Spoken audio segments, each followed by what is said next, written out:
little girls. Put the gun down before you kill them.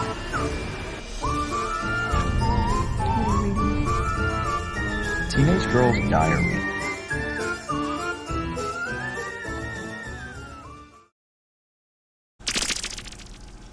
Hello, and welcome to another episode of Dollar Store Drive-In. I'm your host, Laura. I'm Joel. And we're the Newlydeads. We are. The two of us. Yes. And in case this is your first time watching, this is a show where we go to the dollar store or a discount store and purchase a movie. So the goal is to buy a movie that's under $5 or less. That we haven't seen before.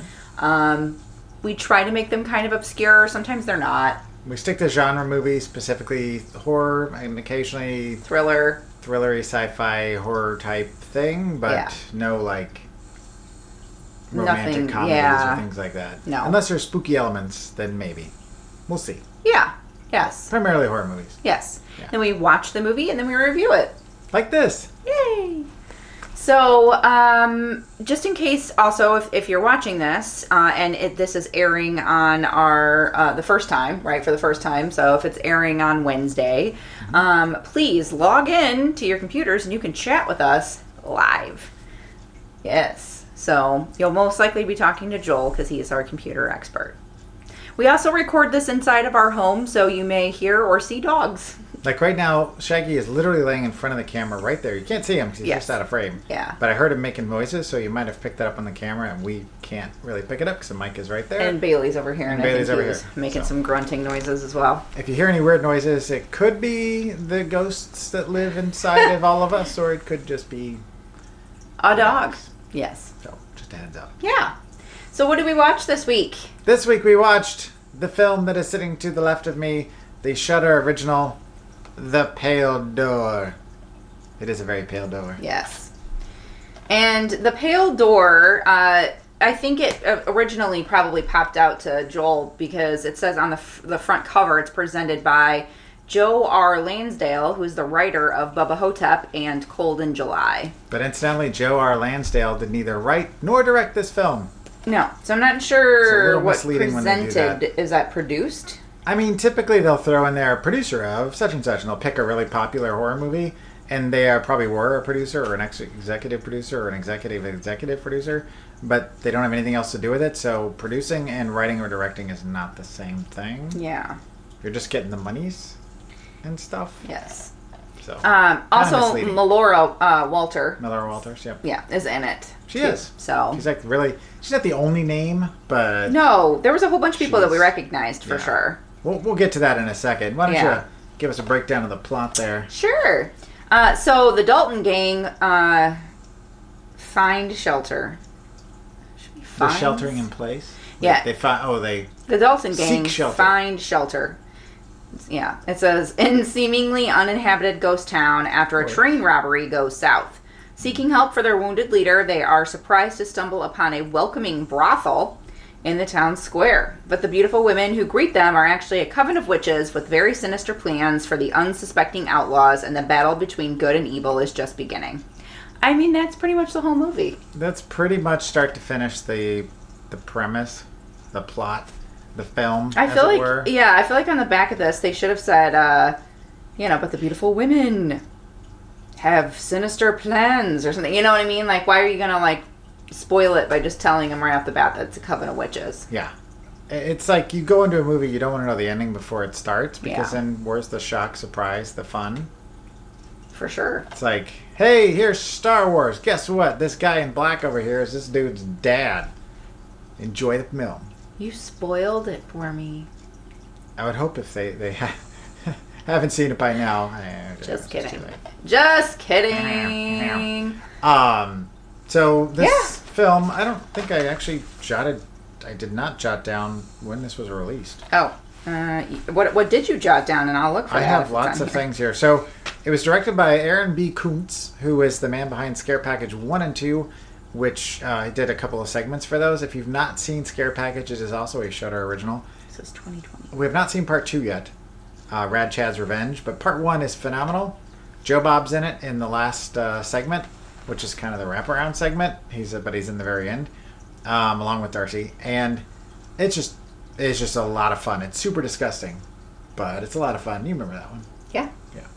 So I would recommend that. The writers are Cameron Burns, who also was part of Scare Package 1 and 2. Now, who did you say that it said it was presented by? Joe R. Lansdale, and it was released in 2020. 2020, okay. So Keith Lansdale, I'm guessing is somehow related to Joe R. Lansdale. Are you? Was one of the co-writers, and he's responsible for doing the first episode of Creepshow and a movie called Christmas with the Dead about, looks like zombies and at Christmas time. I gotta find that movie. So there's a lot of Christmas zombie movies. Yeah, I like that. But yeah, we'll have to check that out. I always kind of have it so it doesn't shine into the camera light. Oh, did I? No, it was. Oh, he's coming up. What are you doing back there? I have a Bailey attack. He's like. Is that better? Should I just set it down? That's fine. No, you're good. You're good like that. The cast consists of, as she said, Melora Walters, who you may know from the Baylors. Why don't you come around, dude? Come around the other side, bud. Over here. Anyways. I think he doesn't want to because Shaggy's over there and he doesn't want to bug him. Okay. So we're just going to take a minute while this unfolds because this could be entertaining. Oh, there goes Shaggy. Hey. Leave him alone. He's just trying to get out. Here, Bailey, come over here. Shaggy, leave him alone. Hey, there's our dogs. There's Shaggy. I don't know where Bailey... Oh, he's over there now. Anyway, so it stars, like I said, Melora Walters, who is from Boogie Nights and Magnolia, which you've not seen either one of those films, the Paul Thomas Anderson films. You should. They're fantastic. Highly recommended. Stan Shaw, who you'd recognize him if you saw him. These are all kind of character actors that are out there. He's from Monster Squad, Daylight. He's done a bunch of television stuff. Bunadunch. That's a weird way of phrasing that. Bunadunch. Bunadunch. Stan Shaw, who I mentioned. Pat Healy, who I like Pat Healy. If you've not seen Cheap Thrills, you should. It is available at Dollar Tree. The guy that said birthday. He's the guy who said birthday, yep. So the reason we have not purchased that from Dollar Tree is because I've already seen it. She hasn't. I think she should because it's fantastic. It's also got David Koechner in it. He was also in Magnolia as well, and he was in a couple of episodes of 6 Feet Under. Pat Healy was. Noah Sagan, who was in Knives Out 1 and 2 and the original Scare Package. And did you already say the guy that was in the movie that we just watched? Bill Sage. Yeah. That was what I was just going to say. He was just in Wrong Turn 2021 that we just watched last weekend. I was like, that guy looks really familiar. Like, I feel like we just saw him in something. Yeah, we were like... he was right. Racking our brains, and we're like, we don't want to look it up, and then finally I looked it up, and I went, oh. Yeah. Bill Sage. Last week, we watched a movie with him in it. Yes. So, all right. Now, my wife here takes issues with when witches are presented back in the old Puritan days in the United States of America and the colonies, as it were, when they show them being burned. And why is that?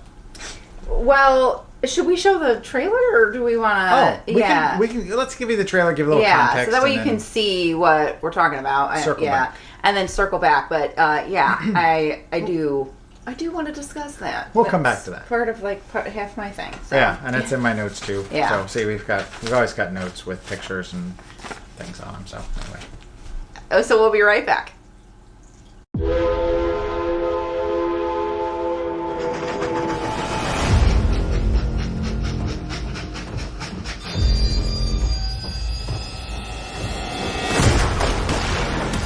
Howdy!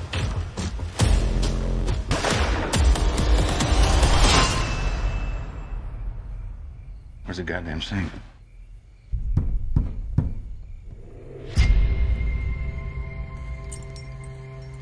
Who are you? My name is Pearl. Well, there goes our big payday. She's just an innocent woman. We ain't gonna sell her. That ain't what we do. If you take me to my home, there would be a handsome reward. This way, to the brothel. Gentlemen, please, make yourselves at home.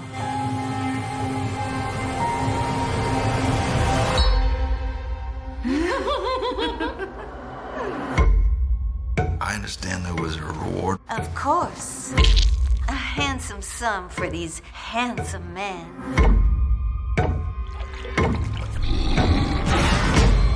Don't be afraid.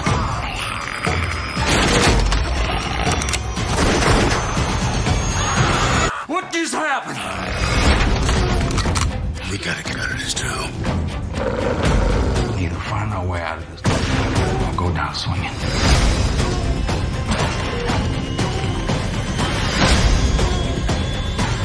Let's go!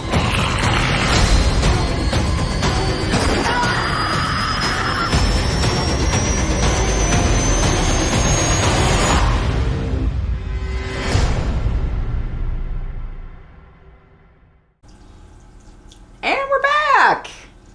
What'd you think of that?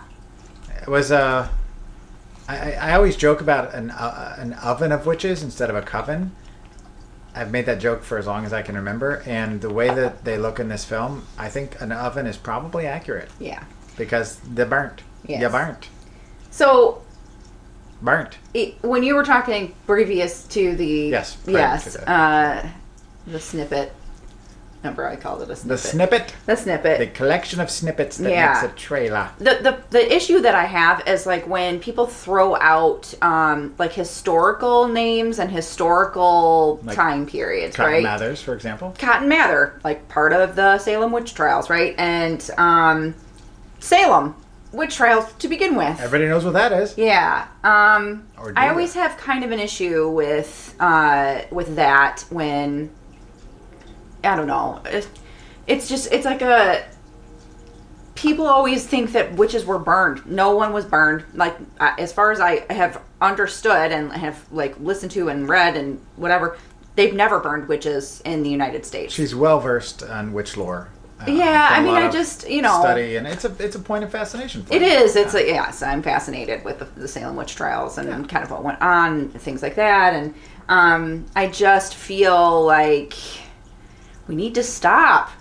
And like the entire kind of focal point of the movie, that the reason that the witches are mad and want to take revenge on all the people that wander into their little desolated ghost town is because they're burned. Yeah. They were all burned. And it's like, I understand, like, if they didn't throw in there that it was Salem witch trial, you know, if it had nothing to do with Cotton Mather, like, I wouldn't have been so, because I understand it's a movie, right? It's a piece of fiction. I understand that, you know, you're making up the story, so go ahead. But I don't know. If you're going to throw those kind of things in there, you're trying to be somewhat historically accurate, I feel like. Right. So why not just say they were hanged? You don't have to throw in that they were burned. You could have them look decayed and decrepit like witches because they were rotten in the ground. Yeah, you that's know? what I was just going to say. Or, Yeah. you know, if you want to be revisionist, name it a different town that nobody, like, we never heard of this town. Yeah, like, This- ooh, maybe they did have some. Right. Or throw it into, like,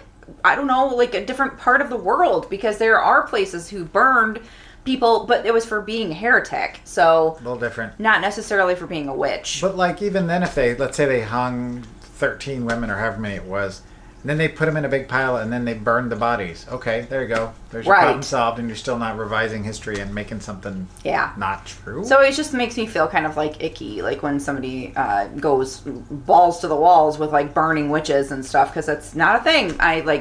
I want people to stop saying that they were burning witches, because they didn't. Because, like, the entire premise of them being angry and the kind of the way they made them scary was by having them, you know, with little things of hair, wisps of hair, and their Skin they was had all kind burnt. of the long-looking noses, kind of the Like your stereotypical like witch. yeah, Like cackly witch. like the cackle at the beginning of our show, which Yes. is just for fun. Yeah. Where you're not dissing on witches at all. No. Not at all. No. But yeah, it's like some of our best friends are witches. But anyway, Yes.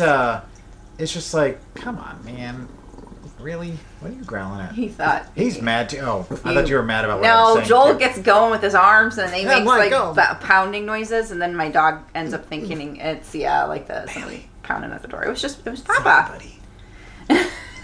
Anyway, Yes. yeah. So I wrote, Oven of Witches, ? And Cotton Mathers, incidentally, that said, was it Cotton Mathers the fourth? Was that the historical, like, his historical, like, lineage, or was that just in the movie they referred to? That was just in the way? movie. I think that they were trying to. They didn't look like the real Cotton Mather. So here's the thing: the story is a little wobbly. What do you mean by wobbly? Wobbly. What does that mean? Because the Dalton gang, right? They are train robbers, and like not just train robbers, but they rob people and trains. Yes. To me, They're it not robbing almost the train. Yeah. So they went to go rob this train, and the person that was, or the thing that was supposed to be full of money and gold, was a girl In a trunk. With a like Hannibal Lecter type yes. face muzzle thing. And so they're like, "Where's the treasure?" And like they were like, "We don't know. This is what we had in the safe or whatever." The treasure was inside us all along. So the thing is that they don't ever really say like if the girl was really kidnapped. They said she was kidnapped by Pinkertons, which I was like, oh, that's actually a thing too. Factual. Yep. Still, Pinkertons still exist. Kids. Yeah. I watched Deadwood, and so I knew all about the Pinkertons, and They're still around. Telling him, yeah, and they actually, that's an agency that's still around, a detective agency. They do different stuff now, but they still exist. Yeah. They still exist. And there's an album by Weezer called Pinkerton. Anyway, yeah. yes. So, it's never quite clear on if someone was actually like kidnapped this girl and put her in the trunk, put on the train, and was stealing her, right? Or if she was planted there as a ruse to lure these robbers to coming to the little town, ghost town where the witches are. Use them for their nefarious purposes. Because on the docket or whatever, like records, it said the person that train case with the girl in it was supposed to be sold to was Cotton Mather the Fourth. Right. So, to me, I don't think that she was being kidnapped. I think she was planted there. Is that what you got? That's kind of when we were discussing it as the movie was going on, that it seemed like the witches had set the whole thing up as a way to get people. And like, why? Yeah, is it just random people? Well, because it was basically a ghost town until they showed up, and then they like made stuff appear more or less. And they're like, "Oh, where is it? I don't see this. Oh, there it is. Oh, look, there's people inside. Let's get funky." Yeah. What? So yeah, what? Like I said, it wasn't like that's the shaky, wobbly part of the story. Like it's yeah, strange. Yeah, and I always like I don't know. I hate when a backstory doesn't really have anything to do with the actual plot of the movie. Because I feel like the backstory, when it first starts with, like, the kid and his brother... was a little unnecessary, too. Yeah, I hate, like, unnecessary backstories. Because they basically established that the two of them were... their parents were murdered, right? Yes. And then they kind of fast forward to them being... One of them is trying to, go straight and narrow, sort of. And working the other at one saloon. is a thief and robbing trains or whatever, and they get him involved. And their whole gang is like, all built up around this one guy, more or less. But, why do we need to see their parents killed? What did that have to do with anything? Well, and then you end up finding out other stuff about their parents that, it doesn't make any sense with the movie. I don't understand. It was kind of unnecessary. Yeah. And then when they did show Cotton Mather the first... in a flashback. In a flashback to the oven before they were burnt, he does not look like because we looked up Cotton Mather in history. Because I was like, you know who Cotton Mather is, right? And he's like, no. I don't know as much as she does. He's part of the Salem witch trials. And then I was like, yeah. And I saw he was a big wig. Yes. Literally. He had powdered wig. Yeah. He was a preacher or whatever. And yeah. Like out to here. Yeah. Like he could have fit a couple of birds' nests in there. Yeah. Big. But this dude had greasy, like stringy, long brown hair and just kind of looked like he probably was... Well, it's probably what Cotton Mather's hair looks like underneath the wig. I don't know what he was doing in his free time, but it wasn't good. Wasn't good. Now, there was some things I don't know that I've ever seen in a movie before about witches, and there's not like a huge amount of witch movies out there that are, at least that are good or that I remember. But they like, let's go in the church. We'll be safe there. Well, why can't a witch go in the church? It's not like they're demons or... Yeah. I think they have some of their lore mixed up a little bit. Yeah. Like vampires can't go in a church or whatever. It felt more like a vampire movie to me. That's what he kept saying. He's like, I feel like this is more like... a vampire flick. Like From Dusk Till Dawn kind of a thing. Like, they're at a brothel, and then all of a sudden, like, you know, it's like, there's like witches crawling on the ceiling and stuff, and it's like... Yeah, like... Just did not... It felt like they're like, well, let's... what monsters aren't used a lot? Let's grab witches. Yeah. All right, go. Instead of like... Because they already had a script, and they're like, well, we need to determine what kind of creatures these are. You know? Yeah. But they look more like goblins or something. It was fairly gory. I don't know why I wrote the word sacrifice. I don't remember why I wrote that down. Oh, the kid? Because the kid was a sacrifice? Oh, which kind of was like... I don't know. I didn't... Overall, I'm not a huge fan of this movie. I mean, it was okay, right? I wrote down... If you can see my last note here, I don't want you to see what my recommendation is yet. But the last note I wrote here was, okay. Yeah. Because that's how I felt about the ending. I literally always look at movies now and compare it to The Mermaid's Curse. If you've watched our review on The Mermaid's Curse, I think that was the one I gave it like a 0.25, but I wanted to give it like a negative. At some point here on our lovely hosts at Tingler Television, they are going to allow prior episodes to be streamed, I think, on demand at some point. As of yet, not a thing. Maybe down the road. And at this point, there's no way to go back and watch that episode. But at some point, keep your ears up and keep your ears up and keep your ears up. We'll let you know when it's available, or we'll maybe put it out there somewhere because it's not available anywhere else at this point. But yeah, go watch the movie yourself, and you won't need to watch a review. You'll hate it all on your own. Yeah, I have decided that anything is better than The Mermaid's Curse. As long as it's better than The Mermaid's Curse, at least it's going to get at least 1 point. So, like, that's your watermark? That is my, yeah. Like on the grain silos when there's, like, floods mark. and things or whatever, like, here's right here. That's my mid-level. You're either below this or above... yes. If you're below Mermaid's Curse... You're below this or above this? I've said below this. Are you sleepy? I don't know. I shouldn't be. I mean, somebody woke us up at 4, and then you know, she ended up coming out here with them and puppies. There was other things too. Like there was wolves, so it was like, oh yeah, I forgot. Did the witches turn into wolves? I don't know. Is that a thing? That's not a thing. That's not a thing. I don't think that's ever a thing. Which you know what? If you want to make it a thing, make it a thing, I guess. But like that's you need to do something. Yeah. Or explain why.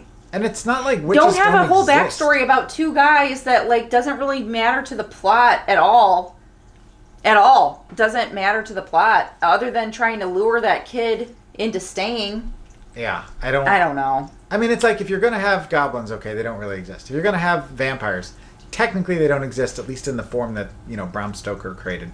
The Romero zombies don't exist. Yeah. You know, there are zombies, but they're not Romero zombies. If you're going to have something that exists, establish your rules early on instead of just making them up as you go along. Because if you got an established thing where such as witches, which exist to this day, are flourishing, and there's tons of them everywhere. Exactly. Why would you do Choose something that. where you're like, okay, those are like real people. It just seems weird to me. You know, give them a different name. Right. Like use succubus or use that's a demon, right? A hag or I don't know. Yeah, and whatever. Yeah, just I don't know. It is. Make up your own creature. Make up your own creature. And then instead of the first scene with the kids' parents getting killed by the bad guys, get the kids' parents killed by the creatures. So you establish your rules, your baseline. You listening, guys? And now it makes sense. Then when they get to the future, that's why they then lure them back because they didn't finish the job. Right. Or there was a reason that like they were trying to kill them to begin with. You know, like maybe they wanted the kid and the kid got away.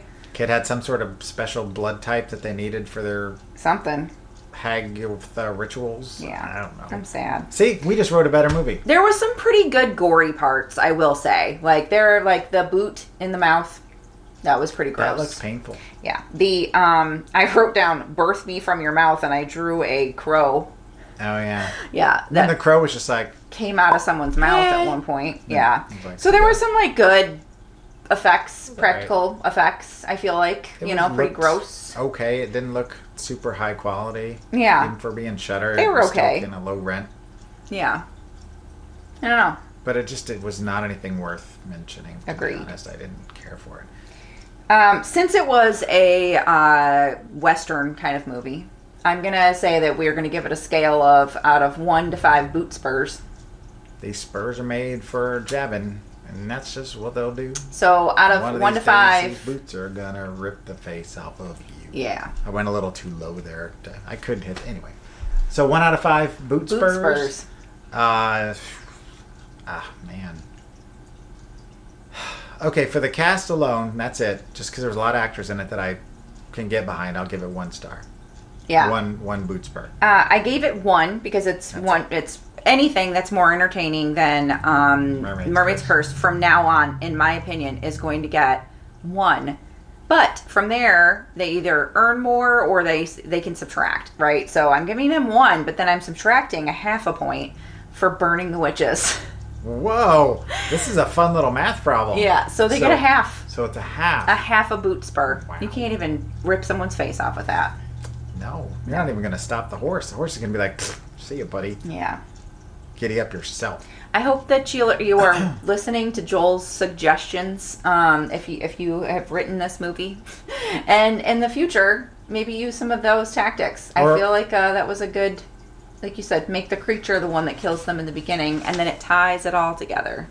Cameron Burns and Keith Lansdale, you can contact us at contact@thenewlydeads.com. Yes. Let us know what you think, and if you want some help, we have, like, combined between the two of us, almost 100 years of experience watching films. Just between the two of us. That old. And if you count how many movies I watch in a week, we probably got about 1,000 years experience. Yeah, Because I he watch at watches least a lot. 3 movies a week. At least. And that's just in one day. Yeah. That's not counting that we watch almost not quite a movie. Oh, a you day watch 3 anymore, movies but a day? 3 movies on like a Friday. I always watch 3 movies on a Friday before we even watch a movie together. In the evening. Yeah. And that's just on Friday. Typically during the week, sometimes when I'm doing other stuff, I'll watch a movie then too. So it could be a lot. And Yeah. I've been known in one day to sit down and just watch 9 movies back to back. Like today, we've already watched 3. We've already watched 3, and we're not done. Day's not Yeah. over, kids. So anyway, the movie, my recommendation, before I forget. Yes. So if you want to see a movie that's way better than this and that is similar to this but not the same, I'm trying to be esoteric, but every time we come down to this, I'm always pulling stuff out that's a little bit more mainstream because there's some good stuff out there. So if it's not obvious, I'm picking 1996's From Dusk Till Dawn. Oh. Because That's funny that I mentioned it. I was hoping because it's in my notes, and I was like, I better not mention it because I'm going to mention it later. I was hoping I nobody thought you would were figure it going to out. say Midsummer or something like that. Midsummer, no. Because there's a movie about 2 bad guys who get kidnapped, some good guys, end up at a brothel / bar that has And then vampire hilarities naughty. ensue. And then they turn out to be vampires. And we went into it when we went to see it, myself and my college cohorts, we didn't know what the story. We just thought it was a road movie by either. Quentin Tarantino. Yeah, I didn't either. See? And that's the way you should see a movie like that. And that's And how you they just- should have done here. It's 1996. And we were watching, we're like, man, this is good. This is like Natural Born Killers, kind of. And then all of a sudden we went, what the hell just happened? And it was like, woo, that was fun. It was fun. So, and then they made several sequels to varying degrees of success. But they didn't, but the Yeah. Dimension Films, I believe. Anyway, so that's my recommendation. Watch that. It's way better. Then the other thing is Google picked us the movie for next week. Yes. So by random selection, we are watching The House At the End of the Street. Are you going to check that? Yeah. The House. So I'm like, don't look at me. The House at the End of the Street, starring Jennifer Lawrence. Is she an Oscar winner? Yeah, I think Is she an so. Oscar winner now? I don't know. I don't know. Wasn't she? Max Therat, Gil Bellows, and Elizabeth Shue, kids. Can't go wrong with Elizabeth Shue. So this is actually a pretty well-known flick from my understanding. Can I take a peek? But we've not seen it. It's been on my list for a while. I'm not really a Lawrence fan per se, but I like Shue. Oh. Yeah, this looks pretty good. So It's like a suspense. It's not really. I don't think it's necessarily horror, but I think it falls into that kind of genre film. That's There's like a murder that took place next door when a deranged girl killed her parents and disappeared. And then her brother still occupies the house. It looks kind of like maybe ghosty, maybe not. Yeah, that sounds pretty good. I'm excited. I think it's probably going to be at least, like a 3 out of 5, just making a preliminary just based on what I've read about it. And Fear Thy Neighbor. So I can already probably tell you what happens just by reading the back of that box. So if you like what you've seen here and you want to get more, our YouTube channel is chock full of videos from stuff prior to this, including the original Dollar Store Drive-In and Dine-In before we dropped the dining and started the tingling. You can find that at youtube.com/@thenewlydeads. And where else can they find us? They can find us on Instagram, Facebook. You just said YouTube, Spoonflower, TikTok. And at the Castle Chaos Multi-Con? No. What? Where else can they find us before that? Like anytime to buy stuff. Oh, yeah. Thenewlydeads.com. I thought you already said that. Oh, never mind. I didn't mention that yet. So, yeah. Thenewlydeads.com is our website. There. Lots and of fun stuff. if you go to any of those other sites, you can find our link tree and it'll take you there too. Or if you go there, you can find us to get to the other side. And just hit us up on Facebook. We'd be happy to, at the aforementioned email or at Facebook. Yes. We'd be happy to lead you in the right Yeah. And on April 29th and 30th, we're going to stop talking about this soon because it's almost here. You can find us at the Castle Chaos Multicon in Oregon, Illinois at the Stronghold. It is getting very big, very fast. Tickets are available now. Go buy them. Meet us. Greet us. And meet Misty from Mistress Peace Theater. She will also be there. And I think Clyde's going to be there too. So find us at the Tingler booth. And that will be next door selling stuff and be a big love fest. So yeah. Thanks for watching. We'll see you next week. And keep it cheap and creepy. Bye. Go look after your mother and sister. Where are you going?